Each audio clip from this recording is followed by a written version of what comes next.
Vamos a platicar con la licenciada Alejandra Romo Dávila. Ella es directora del Instituto Nacional de Defensa Médica. Licenciada, gracias por estos minutos para la audiencia de la red de Radio Red. A sus órdenes, dígame en qué le podemos servir. Pues para comenzar, licenciada Romo Dávila, platíquenos un poquito de este asunto del movimiento Yo Soy 17 que salieron a las calles de varias ciudades del país el domingo pasado. Ok, bueno, es un movimiento que se da debido a la injusticia vivida por 16 médicos en Guadalajara, médicos que son y que han sido, negligentemente procesados, ya que no tenían responsabilidad alguna. Estos 16 médicos, al momento de que se les libra una orden de aprehensión, los 16 médicos deciden levantar la voz a través de uno de ellos, y este que alza la voz lanza mediante redes sociales el movimiento Yo Soy 17. ¿Por qué? Este movimiento básicamente lo que pretende es que al médico se le dé un trato justo. Lo que pretende es que no se violenten los derechos del profesional de la salud como se ha venido haciendo a raíz de la creación de la Comisión Nacional de Arbitraje Médico. Básicamente lo que se pretende es que no se les procese de manera injusta y sin conocimiento alguno de una situación médica o clínica como tal. Es increíble que la autoridad, que desconoce total y absolutamente de cuestiones médicas, emita un punto de vista, sancione e inclusive llegue a condenar cuando la medicina al final no es una ciencia exacta y muchas veces depende de la negligencia de los pacientes y de la inobservancia que hacen a las indicaciones médicas, así como de la responsabilidad que se tiene a nivel institucional para poder entonces emitir un juicio o un criterio de esta manera. Muchas veces la institución no cuenta con los insumos, con el recurso material y humano suficiente para brindar una atención médica de calidad. Y al final, a los únicos que quieren procesar, a los únicos que quieren demandar, es a los médicos. Al final ellos son los más raspados ante una situación legal, porque son el hilo más delgado. Licenciada, ¿los médicos entonces nunca son responsables? Yo creo que sí. Aquí habría nada más que analizar. Hay responsabilidad como en todo, pero al final, cuando se trata de un delito cometido en el ejercicio de su profesión, al final estamos hablando de cuestiones culposas, estamos hablando de cuestiones no graves, tipificadas por el Código Penal. Nosotros al final, yo no defiendo una situación dolosa. Sé que habrá gente, habrá médicos, como en todas las carreras, como en todas las profesiones, que no actúan apegados a los lineamientos éticos, en este caso bioéticos. Pero la mayoría, créeme, que del 100% de médicos que tienen un problema, yo creo que menos del 1% actúa de manera intencional, menos del 1%. El otro 99% son médicos que al final hicieron todo lo humanamente posible para rescatar, para salvaguardar la vida y la integridad corporal de las personas, y al final no depende de ellos. Y quienes no actúan apegados a esos lineamientos éticos, como usted lo acaba de mencionar, ¿no merecen ser acreedores a una responsabilidad? Así es, pero en el caso que hoy nos ocupa de los 16 médicos, ahí no hubo responsabilidad.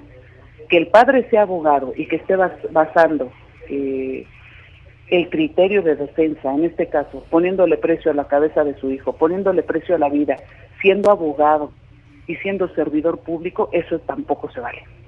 Ya que mencionó al padre, precisamente al señor Sergio Valente Gallardo Ramos, él menciona que en menos de 60 días su hijo recibió 7 cirugías y que le perforaron los pulmones. No, al fin, eso no es cierto.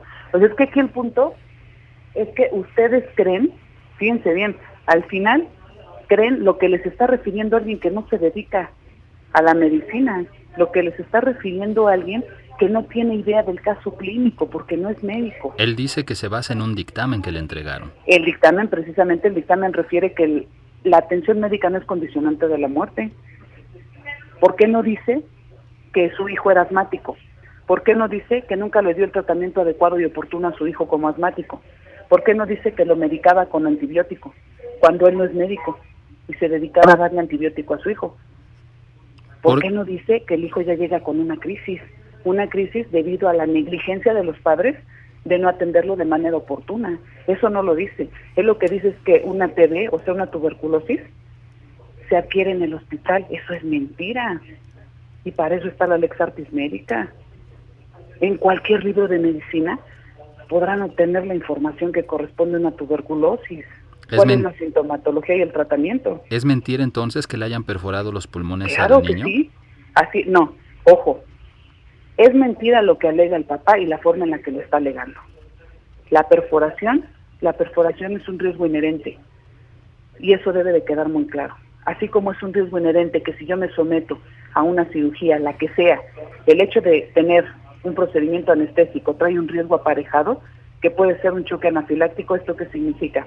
Yo me puedo morir en cualquier cirugía, así sea una cirugía ambulatoria, yo me puedo morir. ¿Por qué? Porque el riesgo que trae aparejada la anestesia no depende del anestesiólogo. Yo puedo no ser alérgica a algún medicamento y de repente presento un choque anafiláctico y me muero. Entonces, dentro de los riesgos inherentes a un tratamiento como el que se le dio al menor, estaba esa perforación. No es que lo hayan hecho mal. El niño llegó grave, el niño llegó en condiciones graves. El hecho de que se haya... Como lo dice el dictamen de la misma Comisión de Arbitraje Médico, y fíjense, y yo no estoy a favor de la CONAMED, porque también he tenido experiencias que no son justas hacia el profesional de la salud. Pero en este caso la misma Comisión de Arbitraje Médico lo refiere en el dictamen. La muerte del menor no dependía del tratamiento que se le dio. El tratamiento fue el adecuado y el oportuno. Ahora voy yo. El hecho de que a se haya conocido la causa de la muerte hasta que él ya estaba muerto, ¿no habla de una responsabilidad de los médicos?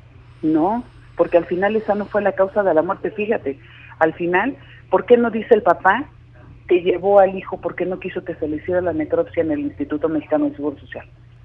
¿Por qué no dice que se lo llevó al que fue su profesor en la licenciatura del CEMEFO? Eso no lo dice. Ahí hay un evidente tráfico de influencia, ¿estamos de acuerdo? Pero esa es se otra lo lleva cosa, a su amigo, que es el director del CEMEFO en el estado, se lo lleva al que fue su maestro, y entonces ahí sí ponen como causa de la muerte la que alegaron. Pero el hecho de que eso se alegue en el certificado no significa que haya sido la causa de la muerte, porque al final el señor no quiso que se le hiciera la necropsia de ley al menor y se le hiciera en la institución. ¿Y entonces cuál fue la causa de la muerte, licenciada? La causa de la muerte fue la sepsis. Explíquenos qué quiere decir eso. Estaba todo infectado por dentro y nada tiene que ver con el actuar de los médicos. Nada tiene que ver. El niño se iba a morir. Aquí, si lo hubieran llevado antes al hospital, si lo hubieran atendido antes, el niño probablemente se hubiera salvado. Muy bien. Pero ¿por qué el papá no dice por qué no lo llevó de manera inmediata? ¿Por qué no dice todo el tiempo que le estuvo dando antibiótico sin ser el médico y se lo estuvo prescribiendo? Eso no lo refiere. Muy bien. Por último, le preguntaría, licenciada Alejandra Romo Dávila, el hecho de que dentro de este movimiento Yo Soy 17 estén exigiendo que no se criminalice a los médicos, cuando ya usted misma reconoció que por lo menos, o cuando mucho, como dijo usted, 1% de ellos no actúan de manera apegada a lineamientos éticos. ¿Esto no es pedir impunidad? Así es. Yo, de hecho, no estoy de acuerdo con el concepto que están manejando. Al final ustedes deben de recordar una cosa, ellos son médicos, no son abogados. El que ellos utilicen el término despenalización, el que ellos utilicen que no se criminalice el acto médico, ¿está no mal? Significa que sepan, claro, eso no puede pasar, porque como se los dije a los que estaban liderando el movimiento, a algunos de los que estaban liderando, no se puede exigir que se despenalice, porque es como exigir al contador que no tenga una responsabilidad solidaria con el contribuyente, es exigirle al abogado que entonces tampoco tenga una responsabilidad profesional por una mala defensa. Muy bien. Al final, esto no procede, no como tal. Yo creo que ahí sería más bien el no estigmatizar al médico, que efectivamente en todo momento se haga valer el principio de presunción de inocencia y que se le dé el proceso adecuado. Perfecto. Licenciada Alejandra Romo Dávila, directora del Instituto Nacional de Defensa Médica, muchas gracias por estos minutos para la audiencia de la red de Radio Red. Estamos a sus órdenes para servirle. Muy amable. Hasta luego.